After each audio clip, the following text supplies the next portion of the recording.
So not about the decision, because clearly the decision's made. I'm really fired up for our next year's schedule in the SEC, all that stuff. But I was in Destin, Florida when all this happened. And I want to know your initial thought when you heard about the move to the SEC. Because I ain't gonna lie, I pouted a little bit. I was like, what the? I was like, we're in the Big 12. We played in the Big 12. I was a little weirded out by it. Now I'm fired up because I just where realignment is going to the 12-team playoff and what the residual effects after the move. But what was your initial thoughts when you heard that? Because I just didn't think we'd kind of hear it in our lifetime, but it is what it is. Yeah.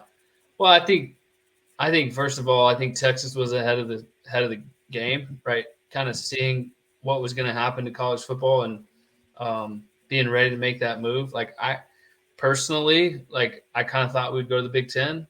That's what I had kind of had my mind on. But the landscape of college football is adjusting, and it's adjusting quick. Like I mean, very quick. And so the way that we were able to work out the contract and the details and the date and the time when we're going to move to the SEC, I think, again, Texas was ahead of the curve, and we're in a position now, and I think it's awesome, right? Yeah, great football. You see where college football is at now, and like you guys mentioned, you might slip up once or twice and still have an opportunity to sneak in the college football playoffs because of the competition, because of the level of play, all those things. Or you might slip up no time. Sorry, T, I'll kick to you in a sec. But you might slip up no times, like Florida State, and still not get in, which I think would be a big worry of mine with the way the Big 12 is trending, to be honest. With the way the football is trending in the Big 12 versus the SEC versus the Big 10, and heck, even look how the Pac-12 was featured this year, and no one watches their games. That is poorly televised television. The way the Big 12 was trending, I think that could have been they could have been the ACC. We could have gone one more year, beaten the crap out of the Big 12, and then I'm not with the 12-team playoff. We're not going to get left out, but I think the way that it was going to be discussed was going to start being like the ACC. I really think that the caliber of play was nowhere near the SEC and the Big 10. That's my 2 cents. But what were you going to say, T? Well, I would just throw on to that. I think Dion in Colorado rejoining the Big 12 changes the scope of the Big 12 and how they're going to be talked about and considered in the next few years, while the SEC and Big 10 remain, I think, the two powerhouses at the top. But unless he keep winning 4 games, let's be real. Right. But he recruited on the line too. He's second in recruits that they brought in the transfer portal. Doesn't guarantee that those guys are going to play and be great, but it does bring talented football players in the locker room. I keep going back though, because we're so excited. All 4 of us are, Colt, about where we've come this season. And Sark has talked on and on and on again about, it's not what we say about the culture. It's about doing it. It's about going through it. It's about winning those close games after losing those close games, right? It's then about stepping up when the limelight is on you and dominating a game like Josh was talking about earlier. And you talked about when Quan and you got to the program, the winning culture had already been established, right? But what was it from year to year that kept that culture, if there's anything that stood out to you guys? Because I think, we're heading into the SEC next year, presents new challenges. We might lose Quinn. We're certainly losing some players on the offensive side. I expect that A.D. Mitchell, Xavier Worthy, maybe JT, Jatavian Sanders will all be, picked in the NFL draft amongst numerous other players as well. So what do they do, or what do they need to do in this offseason that can shore up the fact that they can sustain this winning culture, if anything, that you guys can draw from your experiences from? Yeah, I would say it's the players. I mean, coaches can coach. They're going to put you in the right positions. They're going to lead you, from the X's and O's. But it's the players who buy in, it's the players who lead, it's the players who, ultimately win the games. So I just think we had a good culture of leaders, of guys. And then, the older guys set the tone, and that's how it was. And I really feel like, they're close to being back to that form and, starting to win year in and year out. I agree. And I even read a quote, and I suck at following recruiting, but it was a linebacker that we flipped from A&M. Yeah, it's Anthony Smith. And what's his name again? Money. Ty Anthony Smith. So Ty Anthony Smith said that in a nutshell. He said, "Man, I just, I was set over here, but the more I visit and the more I watch Texas, not only are they trending in the right direction, but the culture's following it. And so ultimately, what you're seeing in the close-knit groups and the way they like each other, and today's time, talk about it. Yeah, NIL is different, realignment is different, conference changes, but social media and communication is different. I mean, these kids are in each other's DMs. They're recruiting, each other. We had to host. You had to come here.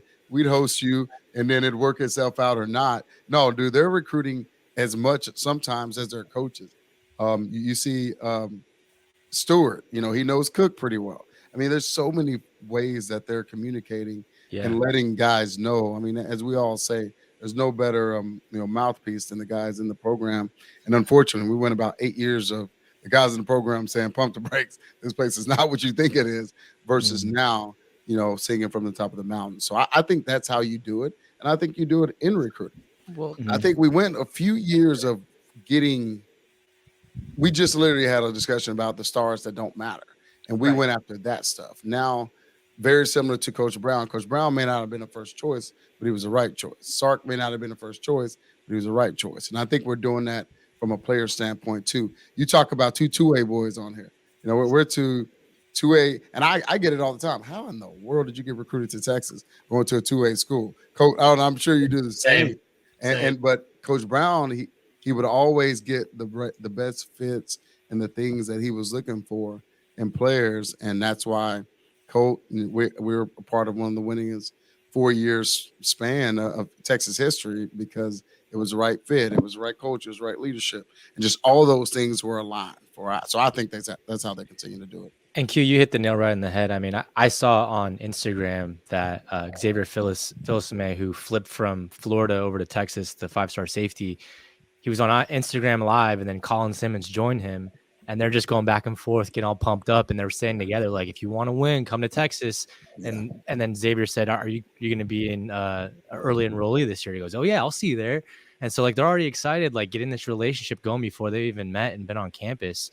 And this is just from a bird's eye perspective, from what we've all seen and what we've witnessed from your guys' era, is that you guys all seem so close still. Like, Quan, you're talking about how you were in Vegas with Rack and Jamal Charles and supporting Derek Johnson and like, you and Colt are always catching up, and Ship and all those guys. Like, I just feel like this brotherhood just has never been able to, dismiss itself. And I feel like I've seen that a lot with athletes that we've interacted with, where it's like, I don't really talk to my college buddies that much anymore. But this brotherhood just seems so pure and so like melted together. And I feel like a lot of that has to do with your culture. Winning cures all. Dude, you know what's funny about that? I actually sadly, I can say that's what it is, winning man. does cure. But you know what? I actually take it to another level. You think about Colt 2A, me 2A, Ship 3A, Jermichael 3A. We had our core of 5A, 4A dudes. But when you grow up, in freaking West Texas, you grow up in East Texas, you grow up where we grew up, and literally everybody and their mom knows you and your mom and your grandparents and your brother and everybody else. You kind of bring that about it. You really come to a school, and it's so weird to me to be in Austin and go to a UT with 52,000, and it felt so much like my championship teams in high school. And it really did. And the level that you support each other, get to know each other. Coach Brown did some cool things to help in that, because it's all kinds of things getting pulled at you. But Thanksgiving games, talking about what you're grateful for. Typically, it was guys saying for that guy, that guy, that guy, and all the above. So I think you see a lot more of that. Sark and his staff is very intentional. Now they're not getting as many 2A guys or 3A guys, but the game has changed from that perspective. But really, if they do, it's a cultural person and a cultural guy who can also play the game. So I think that had a big role during our days. And I'm telling you, man, it's wild to kind of sit back and watch these guys go at it, because there was a time where I'd see one guy walking across campus. If I'm on it, now I see 7. And that's those little things like that people don't see factors into the fourth quarter